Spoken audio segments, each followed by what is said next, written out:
This is the 46 of 46 podcast summit sessions, where we'll talk all things Adirondack, backcountry, and beyond. From high peak stories and adventures to trail tips and tricks, we'll dive deep into the heart of these mountains and the people who passionately climb them. Adirondack maps and spruce traps to bushwhacks and backpacks. It's all here on the 46 of 46 summit sessions.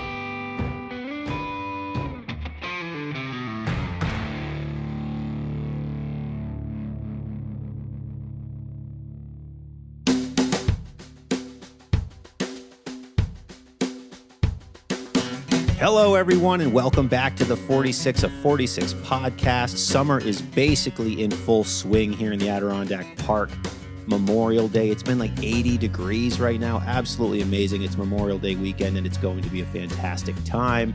That's kind of like the unofficial kickoff to the Adirondack summer, and summer anywhere, but especially here. That's when it becomes a madhouse here in the ADK, but I like it. I like this time of year because I like the busyness of the town. It's exciting. There's lots of stuff happening. People are coming up left and right to go hiking, to go paddling, and do all the things that we do here in the ADK, so it's an exciting time of year. This week, I'm here with a summit session, and I have another guest who's been on the podcast many times before, and she's back with a new name. Bethany Garretson, the artist formerly known as Bethany Garretson, now Bethany Adams, is here in the studio with me here at the 46 of 46 shed quarters. And we're going to talk all about her recent adventures. She's part of a new book that just came out. She wrote for that.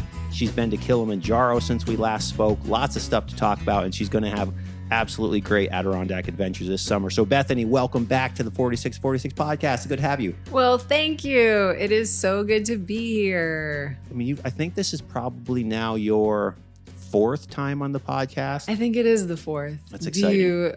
Do you watch SNL at all? I mean, I've seen many episodes. I don't currently watch it, no, but do tell. Yeah, well, they have like a 5-timers club great. where they get robes. Oh, so exciting. Maybe you should start doing that. Yeah, we're going to have you back on to make sure you get that. And I will have a robe for you at that point. But you've been doing a lot of stuff. But before we get into it, what have you been up to lately? Congratulations on your recent marriage. Exciting times. What have you been doing so far this year here in the ADK? Before we get into your big Kilimanjaro trip, what have you been up to lately? I know you ran up Marcy like 2 days ago. Yep. Yeah. I did that with Jason, and conditions I was surprised. They're pretty nice right now, and I think things are really drying out. There's still a bit of snow in that last mile, but it's melting quickly. And with it was pretty much 85 degrees yesterday, I think trails are drying out. They're looking good. I'm getting excited for that. Definitely. You usually could see more snow on Marcy. You can't really see much at this point. Like, it's definitely we're probably a month ahead of the normal schedule because we had that bizarre winter. Yeah. I've been out a few times, and it definitely feels more just like July hiking conditions. And it's interesting because we got that late snow, and that definitely delayed us a little bit more. So I'm curious, if we had never gotten that, how quickly the snow would have melted out. And I think that would have been record. Sure. In a way. What did you do this winter? So did you have any big winter trips in the ADK or winter events that you went for? Well, it was more international. And when I got married, so Adrian and we got married out in Vegas, which I love Vegas because of all the hiking around Vegas. Sure. And you're right. You're not right next to Zion, but you're a few hours from Zion. You're actually not too far from the Grand Canyon. So I went out a few days before, or actually a week before the wedding. I met up with some people from Katula. So Katula microspikes and gaiters. I am a friend of Katula and test out their gear. And we went up Mount Humphreys together. So that's the highest peak in Arizona. And that was a little bit of elevation training for Kilimanjaro because I was going there in pretty much 3 weeks after that. So Adrian is a bobsledder, and he was out in Salt Lake City. So that's another reason we met in Vegas, kind of came together. Had a beautiful wedding. A bobsledder. Fun fact. I grew up in Lake Placid, which most people who listen to this podcast know. I've always loved bobsledding. I remember seeing in a magazine, a Playmobil magazine, like this bobsled set. And I was like, I have to have this. And I remember this was at an elementary school. So like no way to really make money. So I was asking my parents, what can I do around the house so I could earn, I had probably like $14 at the time. But when you're, in second grade, third grade, it's like $14. That's a lot of money. I remember asking, what could I do around the house to earn $14 so I could buy this Playmobil bobsled kit, which came with 2 guys, a bobsled, and then like a little like piece of a track. Good times though.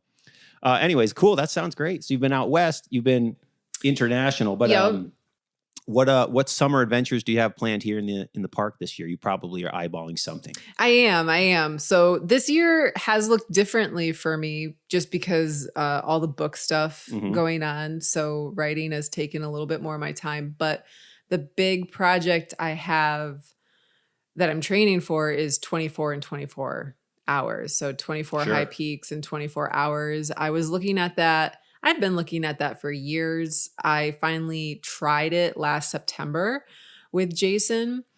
We ran into an issue though around Lake Colden. It was uphill lean-to.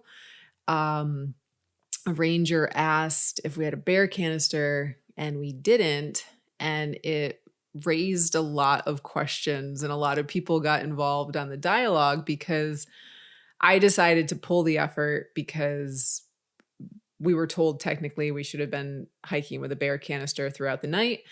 And we were going for an FKT. So as soon as you break a rule of an FKT, it's not an FKT. Sure. So I knew I wanted it for a record, not just something that I knew I had accomplished. So we came out, but there seems to be a lot of debate around it. And to like, even to today, I'm not entirely sure what the rule is. I think to err more on the side of LNT and regulations, if you're hiking throughout the night for 24 hours, you should have a bear canister. That adds a lot to your day. It does. Oh, man.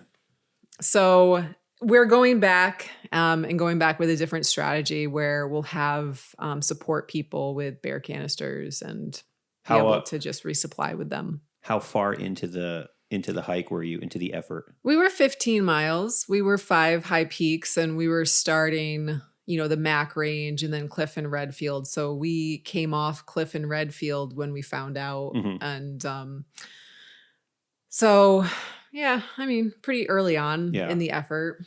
Less devastating than, around hour 20 or something. Yeah, or finding out hereafter or having your record contested. So, yeah, absolutely. Yeah. I did an episode on the podcast where Jonathan Zaharik, his effort in that absolutely ridiculous feat. It's actually one of my favorite episodes on the podcast. I really liked it. Yeah. But it's 24 high peaks in 24 hours. Absolutely bonkers. Absolutely bonkers, but cool. So what else are you looking forward to this summer here as we it's 80 degrees today. It's like, holy cow, summer's here. Let's go. What else you got going on? Well, I'm just so excited about this book, Blood, Sweat, Tears. I have a lot of speaking events this summer and some local, some outside of the park.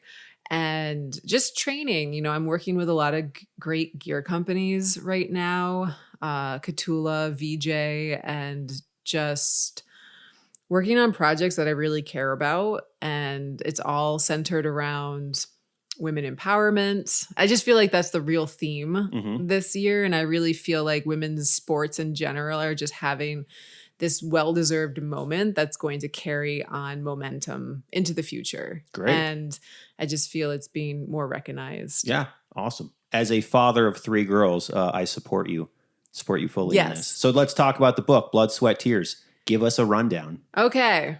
Well, I have it right here. And this book, so it is an amazing collection. It's a collection. So I am one of 26 authors in the book. All of the stories are about being in a female plus body on trail. So there are stories from non-binary authors as well. So the blood section is all about menstruation in the mountains. The sweat is, all about sweating in the mountains. And tears is about the grief of things we might be going through in the mountains. So when Christine Reed is the woman behind this project. She started a publishing company, Rugged Outdoorswoman collection.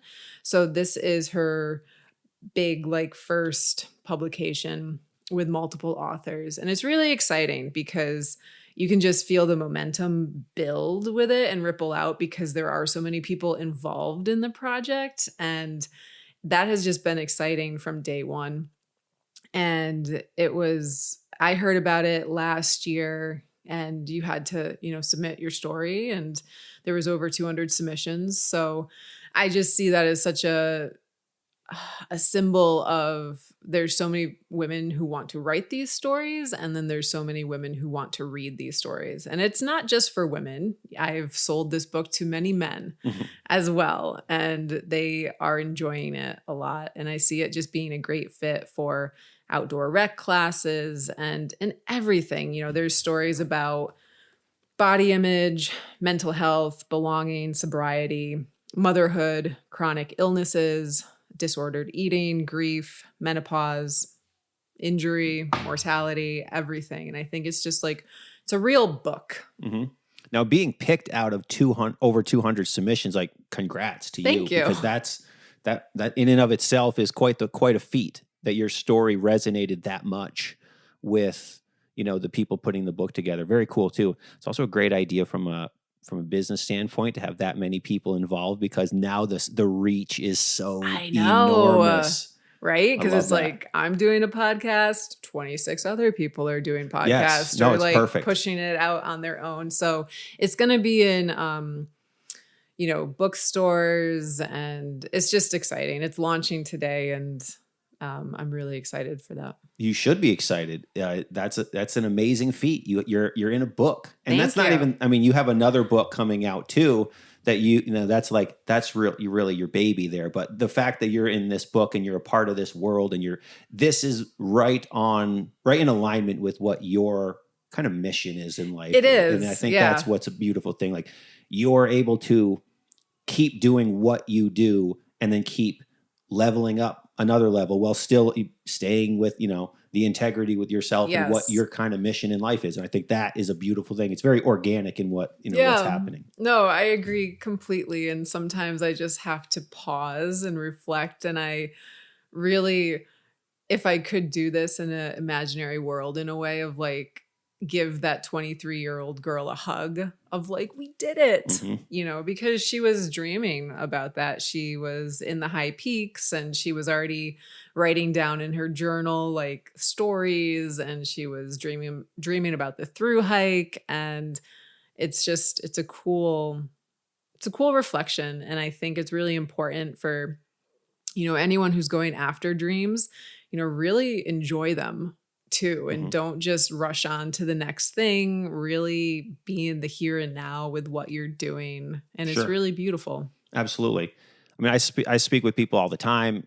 I coach people for a living, and I tell them is the same thing I tell people on the podcast. You got to stop and turn around sometimes and enjoy the view, and realize like, you're not at the trailhead anymore. Yeah. Yeah, you might not be at the summit yet. Yeah. But you're not at the trailhead anymore. Enjoy the journey. The trail also is beautiful. The trail also has so much to tell you, and that's just like an analogy of life. But if you don't recognize the journey and enjoy that too, you're not going to get to the top. If you hate every step of climbing a mountain, you're not going to get to the summit. Just stop. So when you learn to actually recognize what you're doing and enjoy it, that's when things start to change. It's beautiful. Now, what is your specific story about in this? Because there's 26 different stories, all different things, sobriety, motherhood, etc. Hit us with a little bit about what you wrote about. All right. Well, my story kicks off the book in the blood, in the blood section. Okay, so like, obviously okay. Blood was going to lead the book anyway. But my story goes back to 2019. So about 5 years ago. And February 2019, I was on Aconcagua, the highest mountain in South America. It's about 22,000 feet. And that was a really big expedition in my life, too, of just for a writer and a mountain athlete, because we ended up having a high mountain rescue that I then wrote about for Outside Magazine. And that was my first big Cool. publication. Because I had written for local magazines. I credit my writing career starting with local 80K magazine. Cool. So, which is cool. All of my roots began locally in the Adirondacks. My writing career came because I wrote episodes on this very podcast. That's awesome. It's crazy when you just start putting your words on paper, what it evolves into if you just keep doing it. Yes. But anyways, continue. Yes. And I had good teachers I've always struggled with English. I've struggled with grammar, spelling. I never really identified that I liked writing until I had some really great professors who were like, well, it's all about the story. So tell the story. And once I started doing that, I could really see where my niche in a way could be with mountain writing. So going back to Aconcagua, the story for Blood, Sweat, Tears is about being the only woman on this expedition. So it was a self-organized expedition. We weren't with a company or anything like that. We were a team of 7. I was the only woman, and I got my period. And I was prepared for that, but also not incredibly prepared for it, because something with altitude is it can bring on periods earlier than expected, and it can bring on multiple periods. And then you're also up against high altitude, and you can become iron deficient. It's something to deal with that, your male counterparts don't have to deal with. Okay. I get it. Yes. I mean, I don't get it, but I get it. I don't get it, but I get it. Yeah. I am that person. So continue. I'm sure everyone listening to this podcast too, or half of them listening are like, and the women are like, yeah. Yes. Yeah. Yes. It's great. And that's the reaction I've been getting for this book, which is absolutely great, because really 50% of the population goes through this and 50% does not. Correct. So there is a real mixed reaction to it. And it's so beautiful to see. But I'm also really hopeful that just more people in general can learn about this, because having been a professor and an outdoor educator, I can attest to that this information is really overlooked. It's overlooked in the first responder field. It's overlooked in the high mountain field. It's just starting to come in and even be addressed by guiding companies. And because this is a real thing, and women really have to go into expeditions and ask what they're going to do for their period. And some women will just start taking even birth control to try not to have a cycle while they're on the mountain, because it can be so disruptive. And historically, it's also why so many women were left off mountain expeditions to begin with, because it was considered in some cultures incredibly taboo, or incredibly gross, or incredibly inappropriate. So if you bled, you were left behind. So this is a real history that has left so many women off of first ascent teams. Most of the mountains around the world, first ascents belong to men. And that's a big reason why. So just so excited about this. And my story is called The Red Bibbler Tent. So I'm in a bibbler tent by myself at base camp of Aconcagua going through this. And the title of my story is in reference to The Red Tent, which is a book. And it's all about it's a fictional story of biblical characters, but the red tents were places where women went for menstruation or for giving birth, and they were separate. So I remember reading that when I was a teenager in high school, and it was just so powerful to me that it stuck, this idea. And then as I went on and grew into my adulthood, I actually went around the world in graduate school, and I actually went to countries that still had that concept. So in India, Nepal, especially in Nepal, I remember being up in some of the high mountain communities, and there's still menstruation huts where young girls are, really forced to go to. and there can be deaths. There was just some recent deaths. Last time I was in Nepal in 2018, really like young girls freezing. And it's also the number one reason why young girls in some of those countries come out of school, because they can't be around people when they have their periods. So you're out of school for a week every month and you're falling behind. I'm going to be honest with you. Everything you're saying, I am that person who has never even, it's never crossed my mind. So my mind, and again, as a father of 3 girls, is being blown as you talk about this, because I put me on that list of people who it's never crossed my mind. So this is, and I get why this actually is insanely important to talk about. And like you said, 50% of the population, 50% of the people on the trails, 50% of the people out there are dealing with this. Yes. So that's, I'm sitting here just like, my God, I have never even given this a second thought or even a first thought, quite frankly. Yeah. And it's, wow. Like when we're in the US and depending on what culture you're part of, I was lucky. I was so privileged. I had a mother who was the school nurse who taught us sex education, which was awkward on its own level for different reasons, because it's your mom teaching you and all of your classmates. And everyone's looking at you when she says like, she says penis, and everyone kind of looks at you and chuckles a little bit. I'm like, oh my gosh. In the long run, though, how lucky was I to really learn about my body from a young age and not be ashamed of my body, not tuck away my tampons or pads like it's something I'm embarrassed of. And I just really, from a young age, grew up with that privilege. And it wasn't until I got older and really in grad school and I was going to other countries did I see how hush hush it was. And it was in India where I saw even a sign of no women allowed or no menstruating women allowed into certain businesses or temples. And it was really hard to find sanitary products in these countries. And it was just something that was so, you felt ashamed for bleeding. And you also felt like you were in trouble for it.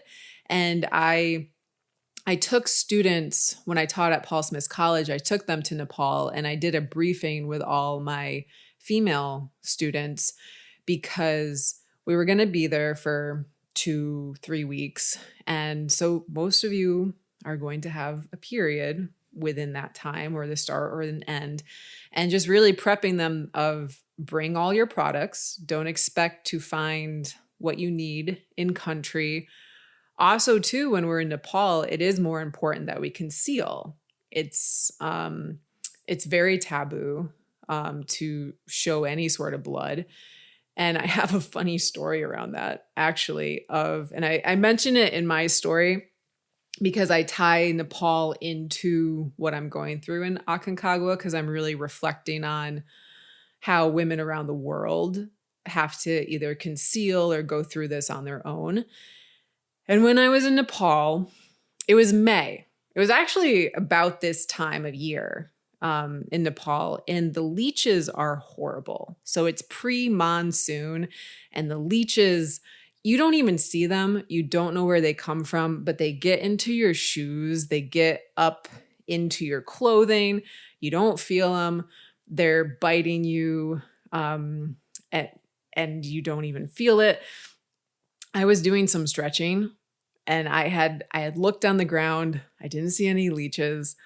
I got up and I walked back to my group, and this Nepali woman, she grabbed my wrist really hard and she yanked me away from the group. And she didn't speak English, but she just like pointed to my rear side.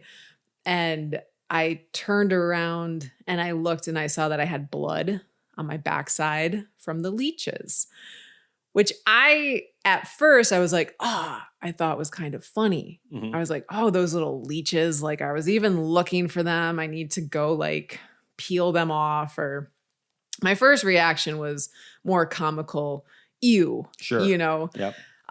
But she was really disturbed, and I knew, because having been in Nepal before, she was looking at it as period blood, and that I was gross and disrespecting everyone by it. So I needed to go away immediately and change.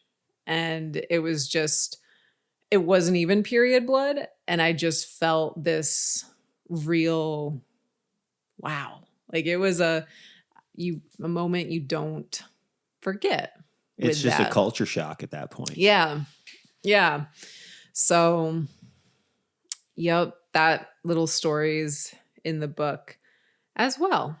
All right. So, I mean, what else are you talking about? So you talked about multiple stories now. So, I guess my question becomes, so clearly you're not just telling one story in the mountains. Is this your kind of talk on this subject? And then you're going through a bunch of different stories, or what can we expect more from yours in particular? So I think it's about 8 pages. That it's mostly like just small flashbacks, like that, and it's the focus on the bigger picture of what you're talking about. Yeah. Yes. Cool. So that's just a reflection I'm having in my tent one night. The majority of the story really is a play-by-play of, this is happening on Aconcagua. This is happening on Aconcagua. This is day 1 of my period, day 2, 3, 4, and then finishing out.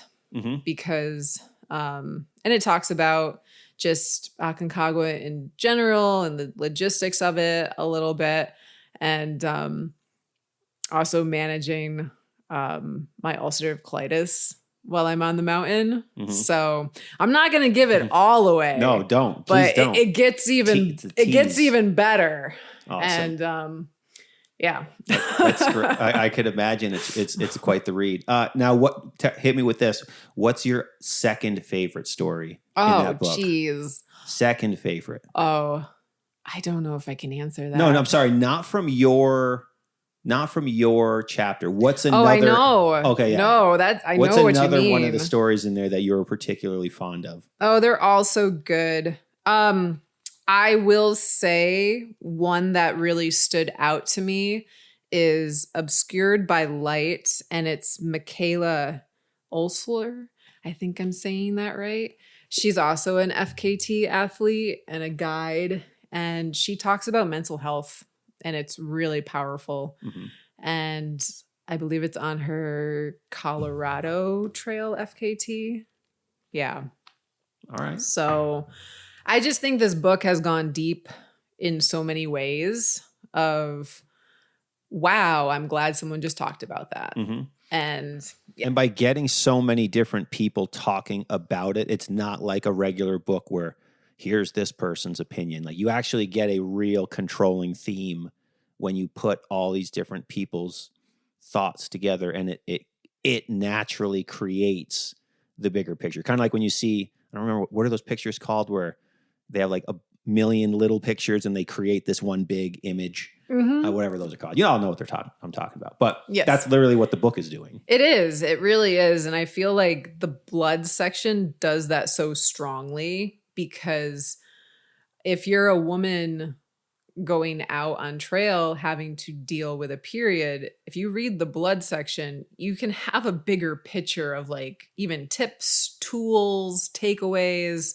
for your hygiene and self-care out there. And because I think something that's not talked about enough that I've learned through my travels is women die from improper self-care around periods. And it's a real thing. And I'm just blown away that we don't talk about it more. Mm-hmm. Yeah. I even as you're talking now, I'm like, man, what about all these people that are doing these long backpacking trips, like the AT, they're on there for 6 months. Like you get used to it. And it's never even crossed my mind for 1 second. So my apologies to all you ladies out there listening, but yeah, I agree. And again, I'm a dad of 3 girls. There's lots of girl stuff happening in my house, and I'm used to it, but yeah, it should be spoken about, because 50% of people are dealing with this. So you don't need to be it doesn't need to be a taboo subject here in America. It shouldn't be. It's just life. We're all grown-ups here, people. Cool. So what else? What other plans do you have regarding this book? You said you have some speaking gigs, you have some other stuff. So hit me with some more stuff. Yep. So the tour kicks off tonight virtually. We'll have Instagram Live. It will be virtual. I start events tomorrow in my hometown where I was born and raised, Cherry Valley, New York. Very so cool. I'm going down there. It's just west of Albany. And then I'm back up here next week. Unicorn Square in Wilmington will be the first one local. And that's 6 o'clock on Friday, the 31st.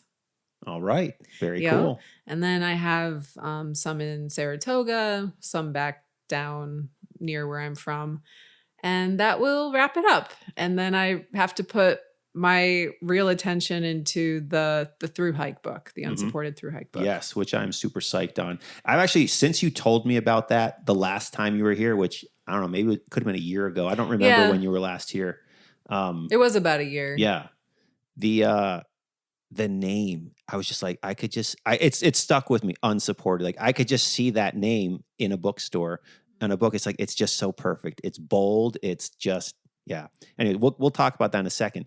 But I do want to give you a compliment because as somebody who is always doing something, and it's somewhat like, it's a double-edged sword. Whenever you start, you're always tackling these like things. Like I'm always just making things and doing things. So I'm the type of person where I'm always doing something, where I'm working on a new project. I'm doing something. You are the same way. And I have nothing but respect for you because I love that you're trying to squeeze every ounce of juice out of life.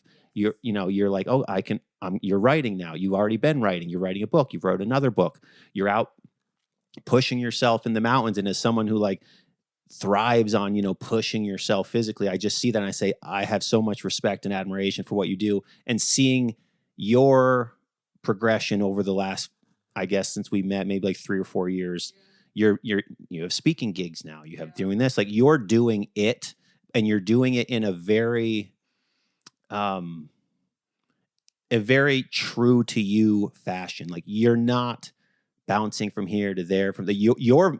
Your mission and like your vibe is very consistent, and I respect that, and I respect that, and I just want to give you a compliment because I see it. I'm sure everyone else does too. I appreciate that. And it really comes from a place of, I love what I do.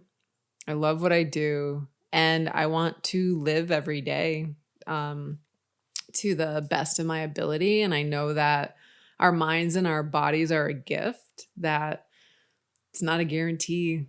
Truth. If you get it tomorrow. So I'm going to do what I can with it today. And I think a lot of that comes from, I'm going to talk about that in the next book that comes out. And I hope I capture it really well, because for a kid that grew up with 2 chronic illnesses, it was something I was aware of by 10 that I didn't know if I was going to live a long life. And my illnesses were asthma and ulcerative colitis. It wasn't cancer, but in that 10-year-old mind, I just felt like I was getting a new disease every, 5 years or every 10 years. And what would it be next? And so it was very interesting, but I know it spurred on this personality that I still have today of, I'm not just doing sports. I'm also doing community action. I'm also giving back to my community. That's always been really important to me. And, giving that legacy of life. Great. And those are formative years too, where you're dealing with things like that are going to legitimately shape your life moving forward. Yes. No, I love there's a quote, and I'm going to get it wrong. And I can't even say who it's by, but a great little poetry like quote I read the other day of, when you come home, imagine all your younger selves there greeting you home, like with flowers. Mm-hmm. And ever since I've read that, I just really can see myself at different spots in my life and just like see how far you've come, but I think it has such a beautiful message of like, you are all those women or all those men or all those people. And it's really beautiful. Sure. No, it's very, it's an interesting perspective, and it's a very impactful perspective to take. Yeah. Cool. No, this is exciting. I'm glad that you're out there doing it. Now the book's going to be out. The book's out today. So pick it up. It is called Blood, Sweat, Tears. Where can people pick it up? Probably everywhere, I'm assuming, but. Well, it's going to trickle out throughout the summer. Best place to get it right now is online. So if you follow me at Bethany Climbs on Instagram, you can go right to my link in bio and buy it from there. And you can also reach out personally to myself or to you, and I can get you a signed copy. So that's how I'm doing it right now. Great. Yeah. That's awesome. Let's get that book out there. Yes. And I'll give you links too. Cool. To add with the podcast. Yeah, I'll put the links in the description notes of the podcast. Check it out, Blood, Sweat, Tears. So let's leave the blue line again. Okay. We know we don't really leave the blue line often on the podcast, but you just hiked Kilimanjaro. So tell us about Kilimanjaro. All right. Well, I did not summit. I want to put that asterisk out there right now. But so there's clearly a story to be told. There's another one. Yes. I love the high mountains of the world. I do. I went to Kilimanjaro, so I'm working with a guiding company. I do some community outreach for them, and they're called Axe Ventures, very small, like niche guiding company. The guy who runs it is out of Saratoga Springs, but it's awesome you can really design personalized trips. So for example, if you wanted to go to Kilimanjaro, we could organize a trip for you or you and just your family. It's pretty amazing. And we work exclusively with local guides and give a lot back to the community that we work with.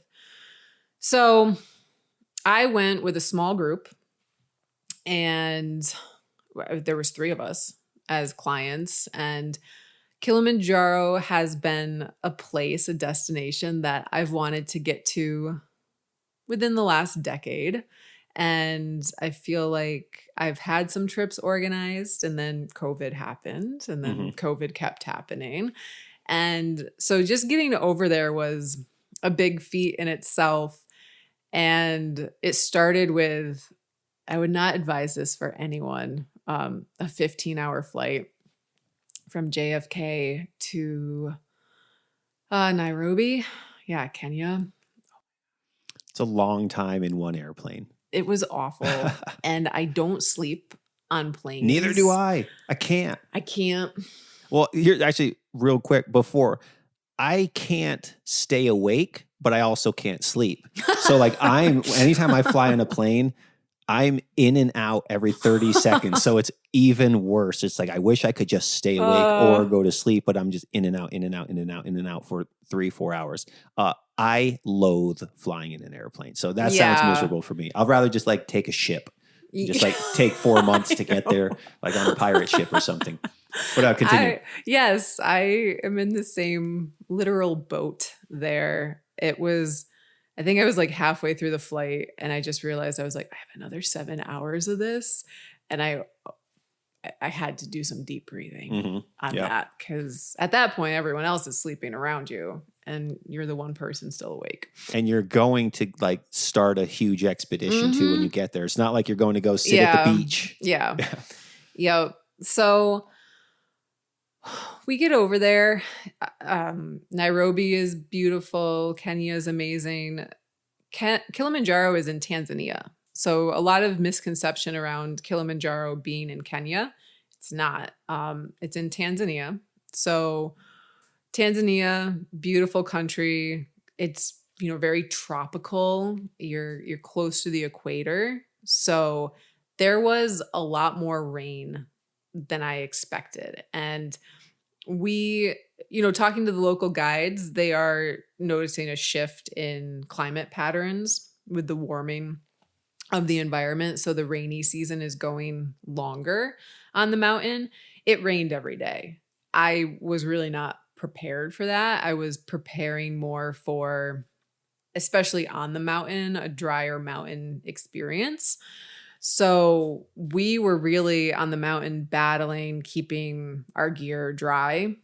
And it was an interesting system. And I knew this about Kilimanjaro, that you have to use local guides on Kilimanjaro. You have to use local porters. And you don't carry a lot of your gear, which is strange for me. Sure. Okay. Like I like to have all my gear on my back. Yep. But you get separated from your gear. So you pack like a day pack, and then your gear goes ahead or is behind you with porters. So it was interesting. It was a different experience to not only have your gear carried, but then also just have your tent set up for you. And it was a little unnerving at times because of the rain and just wanting like that desire to like, I want to set up my tent right now. Yep. But my tent is not here. So it was hard. It was a lot of rain. It was a lot of tent time. I didn't get to see the mountain much because we were in fog. So I know this is a great plug for Kilimanjaro, but I've already signed up while you've been telling us. And I will say this too for Kilimanjaro. I think I went in, yes, of course I knew it was a big mountain. It's right over 19,000 feet, but it is an impressively beautiful mountain. Like it is epic. It is rocky. It has beautiful snow cap to it. It's really striking. Even more so than I felt on Aconcagua. Because it's just different. Almost Aconcagua is more of a gradual like ascent up to the mountain. But Kilimanjaro is just like, boom, I'm here. And then you're climbing it. And from base to summit, I think it's like 13,000 feet elevation gain, which is a lot. Mm-hmm. And Aconcagua is spread more over miles. So yeah, the stars, like got to see the stars one night. They were beautiful. So it's a very immersive experience, and you really get to see porter culture on a mountain. And that was interesting too, because I was observing it again through the lens of being the only woman on my team. And then your guides and your porters, they're all male. And I was also noticing too that every now and then I would see a female porter and a local. So the porters are local. And I was talking to one of my guides about it like I'm seeing some women. Why aren't there more women? And the guide, he did say, well, it's very hard for women to be porters here. And he made a comment around the physical aspect of it, which I challenged because women are very strong and, carrying water and babies and huge, like barrels of grain outside of this mountain culture. And we went on to have a further conversation because I already knew some of the answer of like the amount of harassment they get on the mountains. And it's not widely accepted in Tanzania to do that as a woman. So as I would say, like inspiring as it was to see a woman, it was also like I felt for her and what she must go through every day. And then I did see, as we were coming off the mountain, I saw one local female guide. And that was pretty cool because she was just like blazing past everybody on her way down the mountain. So small steps. Sure. For sure. There'd be a good story. You want to write a story about someone, write a story about the female guides doing that. Yeah. From the female perspective. In Tanzania. Yeah. Yeah. So. A story worth being told, but continue. Yes. Well, do you have you want a more specific picture of anything on Kilimanjaro? I want to know about the climb because you didn't make it to the top. So there's clearly something that occurred, or there's a story to be told. There is. In the end, my boots froze. So yeah, that happens. Kilimanjaro is very cold too, and there was you get up it's just about past 16,000 feet. And this is just for us. So past 16,000 feet, summit morning, we're going up. It's getting progressively colder. I know too, because my gear just hasn't fully dried out. We haven't had a drying day really. And so the boots that I have, I can feel them encrusting a bit with ice. I also know the pace we're going for high altitude. You have to go very slow. It's like, I'm not going to go run up this mountain. You pass people on the summit who are keeled over, dry heaving with altitude sickness. It's just very, Kilimanjaro for me is just a reminder that, wow, a lot of people who are climbing Kilimanjaro really aren't mountain climbers. Okay, you can be physically fit and go to Kilimanjaro and you can be guided through the process. But you also see a lot of people who they feel like they've paid for the trip, they're going to push through the trip. Mm-hmm. And there is a helicopter going just about all afternoon, all evening, extracting people from the mountain. So for me, there's a little bit of just like, that's scary to me. That alerts me to my like woofer background of I don't want to be a rescue on this mountain, and I don't want to put myself in a dangerous situation when I see other people doing that around me. And by no means no one in our company was doing that. I felt very safe with our company. And I just, around 17,000 feet, I was not feeling good mentally. I wasn't feeling good about how cold my body was. I wasn't feeling great with like passing people who were really struggling and sick. And I felt just, it felt strange. Mm-hmm. It felt strange to me. And I think at that point disconnected from the summit. And I was like, you know what? I just wanted to come here. It's really not that important to me if I summit. I want my teammates though to get there, because for them, they were much more committed to the idea of the summit. And I think when everyone steps on an expedition, we have different goals. And for me, I wanted to be off the grid for 7 days. I wanted to be back in tent life for a while. I wanted to be on an international expedition. So I didn't always like envision the summit. But I did want my teammates to make it, and they were in good spirits, and I knew mentally I was tanking a bit, and I didn't want them to worry about me. So I pulled aside one of the guides and said I wanted to go back. All right. You followed your gut is what you did. Like you weren't feeling it, and that happens in the outdoors, dude. Like and that's why I always tell people, like, you know, if you don't summit the mountain, it's no big deal. Like it's not going anywhere. But that's a good lesson that even you who went across the world, you know, 2 17-hour flights to go do this expedition, if you were even able to disconnect from the summit because your gut was telling you like that something's not right, something isn't right. Well, then for all of you who drive up 2 or 3 hours, 6 hours, the 80K, you don't always need to go to the top of the summit. No. If something's not feeling right, there's probably a reason to turn around. Yeah. Because your gut is usually correct. Yeah. And a person like yourself, like physically, you could have made it to the summit. Like you weren't, it wasn't about, oh, I need to just push myself physically. Like you just felt something's not correct. Yeah. And I think that's a really worthwhile thing to recognize within your own self for everyone listening, to know when am I just like tired because I need to just like step it up a little bit, or is something not right? Yeah. And when something's not right, turn around. Just there's no reason to keep pushing. And I think that's a good example for people listening, that's what happens. Even on something enormous like what you went to, that it's okay to disconnect from the summit.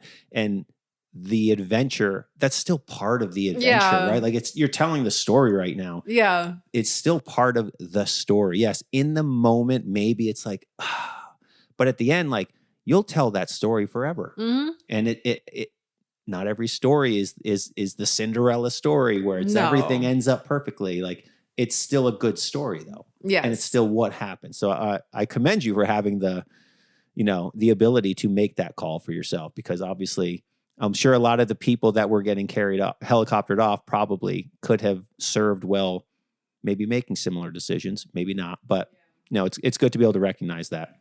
Yes. Very cool. And it's an interesting, I just love the high mountain expeditions because you're on the mountain for so long, Sure. which is its own experience. And I like that. And when you really think about it, it's like you're not on the summit, but a mere moment of your whole expedition to it. So it was really beautiful. It was really, I think, uneasy though too. Like I was surprised. Again, I went in looking at it was going to be like a drier climate, and it really became more of a survival climate and it was cold rain. It wasn't warm tropical rain. We were getting rained on at around 15,000 feet, and it's a mix of sleet and rain and snow, and it's just your hypothermic conditions. And something too that's not talked about enough on Kilimanjaro is porter deaths. And there's so many porters on Kilimanjaro. There's so many clients on Kilimanjaro, and Kilimanjaro does not have a permit system. There's no cap on the number of climbers that can go. It is a huge source to the economy. So it's this real, you're talking about two things here. You're supporting people's life in Tanzania, and you're also putting it at risk. So it's this real scale of how does it balance out? And something that happens on Kilimanjaro, and it happened while we were there, a porter died. Not in our expedition. You hear about it, it leaks out, but it's also very hush-hush. And the statistics aren't reported. And the porters, lots of them don't have what we would consider appropriate gear. They might be in jeans, they might be in t-shirts. A lot of them are using secondhand gear. And it's that too, to me, was unsettling to see that. And what's different, I feel too, because I had seen the porter lifestyle in Nepal. And what I feel is a little different is when you're in Tanzania and you're growing up in a local village, you're not living above 6,000 feet. So it's mostly equator, warm, tropical that you're growing up in. And then you're going to a very high mountain system. Whereas in Nepal, a lot of the porters are coming from very high elevation mountain towns, and they're living it, they're breathing it. They're also, I think, more equipped gear-wise as well. So it was interesting. It was a much deeper mountain expedition than I expected, and I feel Kilimanjaro is painted as that sort of safari mountain of go climb Kilimanjaro and then go on safari. Got it. Well, you enjoyed the journey, though. It wasn't just about the destination. You enjoyed the journey, and I think that's a case in point worth talking about. I also think the Columbias, the REIs, the North Faces of the world could probably hook some people up with some gear. Yeah. If you've got these people walking in jeans and t-shirts, do some good, Columbia. Send them some gear. Awesome. Well, we'll start to wrap things up here. So tell us again where people can see you and what you got going on with this book, where they can get the book, and where they can find you online. All right. Well, the best place to find me online is Instagram or Facebook. So Bethany Climbs is my Instagram, at bethany.climbs Instagram. And the book link is right in my bio. There's also a bunch of posts, so you can sort through posts. You can follow the book tour a little bit, but that's where I do most of my up-to-date posting. And then Facebook also has the link too. You can also Google ruggedoutdoorswoman.com, and I'll send you the link to James on that. And that's the best way to find it. It's mostly online. It is going to be in some bookstores soon, but I can't announce that just yet. All good. Yeah.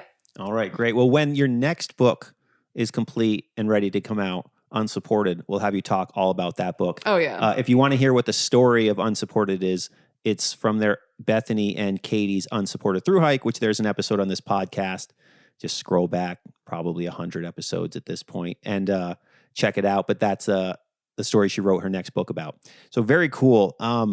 I've asked you the 3 questions every time you've been on the podcast, so I'm not going to ask you that. But I'm going to end with one question, which is, why do you hike? Why do you go outdoors? What is the reason that you go on these adventures? Ooh, for healing. That is the number one. That's what's drawn me to the outdoors. But love, passion for it, and healing. And I have been lucky enough to wrap in sports to it. Having been a kid that grew up loving sports and nature and animals, I get to put it all together.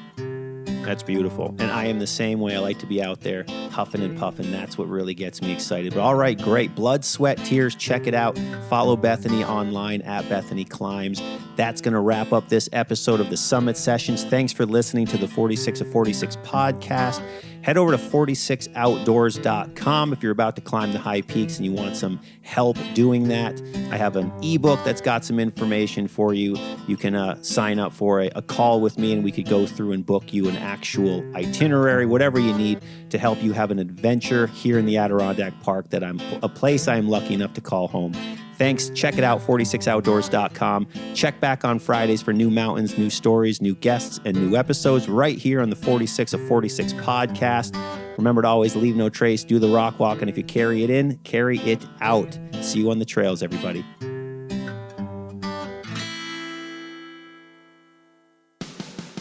Summer is coming, and that means it's prime time for your outdoors adventures. Yes, the summer hiking season is here. And every week I talk to people who want to improve their physical fitness this time of year so they can be more confident in the backcountry and they can have better adventures on the trails. That is exactly why I've designed the new Great Range Athlete Team Training Program. And I've made it affordable for anyone because everyone deserves to have a good mountain adventure. Now, joining the Great Range Athlete Team is not just about getting fit, it's about transforming how you actually experience the mountains. It's training that over the next 6 weeks, you're going to join a like-minded group of adventurers, group of hikers who are all working towards the exact same goal, to become stronger and more confident on the trails and in their everyday lives. And speaking as someone who coaches people professionally, here is the real value that comes in when you join the Great Range Athlete Team Training. You're not going at this alone. No more going at your fitness by yourself. No, you're going to be joining a team. We'll be training together, both online and outdoors. We'll be building everything from real mountain strength to leveling up your trail endurance so that when you hit the mountains or any other adventure, you are absolutely unstoppable. Plus, I'll be with you every step of the way. I'll be leading weekly coaching calls where we can dive into everything from nutrition on and off the trail, how your training's going, how to tweak it so it becomes even better. We'll talk about hiking things, from everything from how to pace yourself on steep climbs and so much more. We'll talk training, we'll talk nutrition, we'll talk hiking, and we'll probably nerd out a lot about the Adirondacks too. So that alone is worth a weekly phone call. So if you've been looking to elevate your game and you really want to connect with people who share the same passion for the outdoors and for hiking the mountains, I'd love for you to join the Great Range Athlete Team this summer. But we kick off our 6-week training block June 3rd, and it runs through July 13th. Yes, 6 weeks to get you into summer hiking shape so your adventures are better than ever. Oh, and you'll look pretty good too at the end. You know, that's always a plus. But spaces are limited, though, because I want to keep this group nice and tight-knit and focused. So if you want in, do not wait to sign up. When it's full, it is full. Head over to 46outdoors.com right now to sign up. We are starting soon, and I cannot wait to see what you're going to achieve. Now, remember, we're not just training for the trail, right? We're training for life. And life just happens to get a whole lot better when we're capable of strong mountain adventures. When we feel good, we look good, and we perform good, life looks a lot better on top of that summit. So come join the team, and remember, this is more than just training. It's about joining a community of mountain lovers who are going to support you, who are going to hold you accountable to your goals, and we're going to have a fun time doing it. I'm here to guide you, and I'm excited to start this journey together. Once again, head over to 46outdoors.com to get started, and I will see you on the trails.